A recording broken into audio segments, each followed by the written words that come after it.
So this happened. I mean, I saw it coming, but it doesn't make it any less lame. Wait, what? Oh, right, we have an episode. I forgot. That happened this week, too.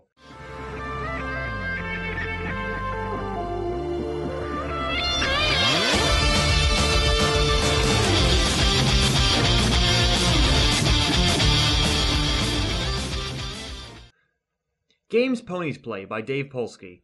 So yeah, I don't know about this episode. To be frank, it was kind of a bore, but at the same time had many enjoyable moments. Somehow that makes sense. The conflict here revolved around impressing an equestrian games inspector. The inspector tours various cities to see which one would host the next equestrian games. The main six were tasked with welcoming the inspector to the Crystal Empire, but accidentally welcomed the wrong individual. However, the main six welcomed the mistaken individual so warmly that she in the end saves the entire mission for the girls.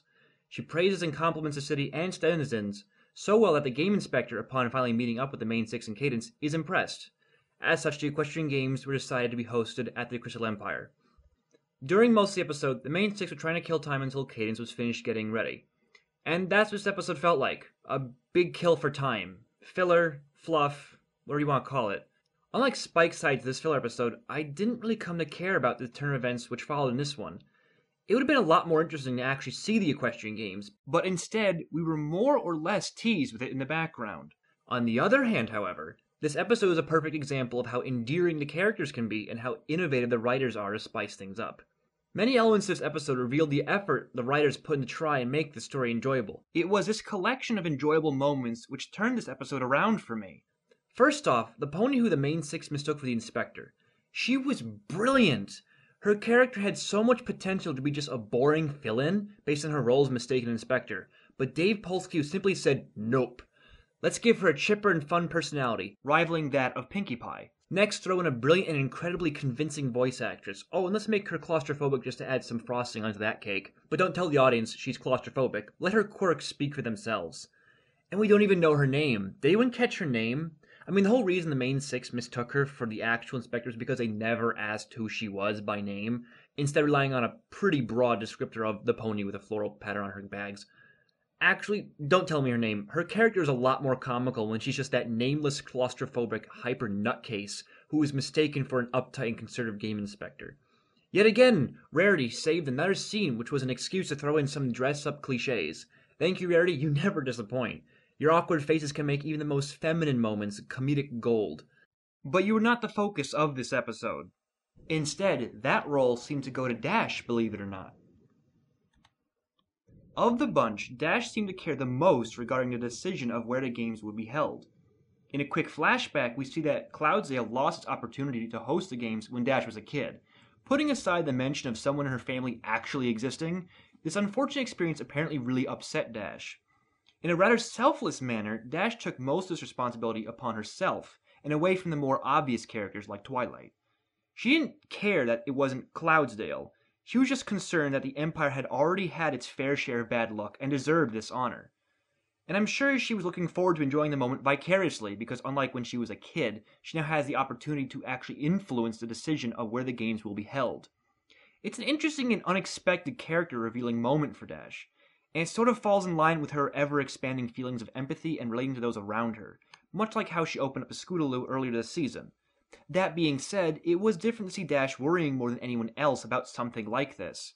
For example, Cadence didn't really express much care about this decision at all. She was just kind of running with it. And of all the characters, Twilight was the same, which is relatively odd considering her Type A personality. I recognize this episode was highlighting how Twilight was learning ways to deal with stress. I feel this was touched upon here to help build on a few character gaps needed to accommodate her future role as a leader. More on that later. To deal with her stress, she took a note from Cadence to do some breathing exercises to contain her worries. This was an effective tool for Twi, but it came at a cost in my opinion. While it's great to see her growing, come on, who doesn't like to see her freak out?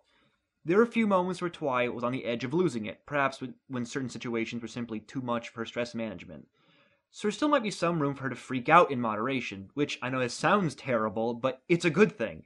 I'm sorry, but insane and stressed Twilight is hilarious. It's a shade of her character which reminds me of myself sometimes. I've often freaked out over very petty things. I just need a way to laugh at myself and get over it, and moments like those found in Lesson 0 were perfect opportunities. Pinky's antics were hit and miss this episode. Some of her silliness was well delivered, but there were a few moments where it just kind of felt superfluous. As I said earlier, it was the character interactions which defined this episode. The surface storyline dealing with the concern of the inspection was fairly boring. Like I said, this was filler, and it was as if the characters knew it. They were literally and figuratively killing time for Cadence to get ready and for the audience to wait for the finale, respectively. I look at this episode in the following way. Imagine an obstacle course, a very dull and plain obstacle course. Okay, imagine it is basically a straight line. Impressing the inspector is that straight line obstacle course. Now have the main 6 run that obstacle course with their respective antics. That is what made this episode fun to watch. Except Fluttershy and Applejack. You two didn't really do much of anything this episode. Again. So I see this episode as being heavily reliant on the characters to keep everything interesting. Fortunately, the main 6 were aided with additional support from Cadence, Shining Armor, and most importantly, whoever the hell this pony was.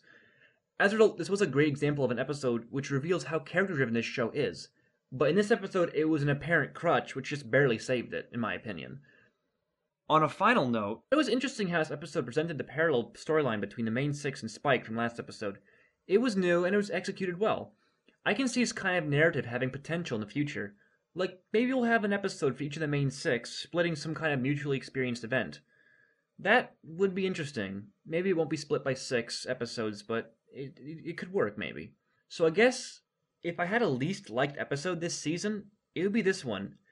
I don't dislike it, I just enjoyed it the least, I guess. That is until we see next week's episode. Prepare for a nerd rant then. I'm doing something different for the special occasion. Control your jimmies. Remember, this is supposed to be fun. It's just a cartoon, which we just so happen to hold under a microscope all the time. No big deal. I'll see you guys then. I'm Wheels, and thanks for watching. We got the wrong pony!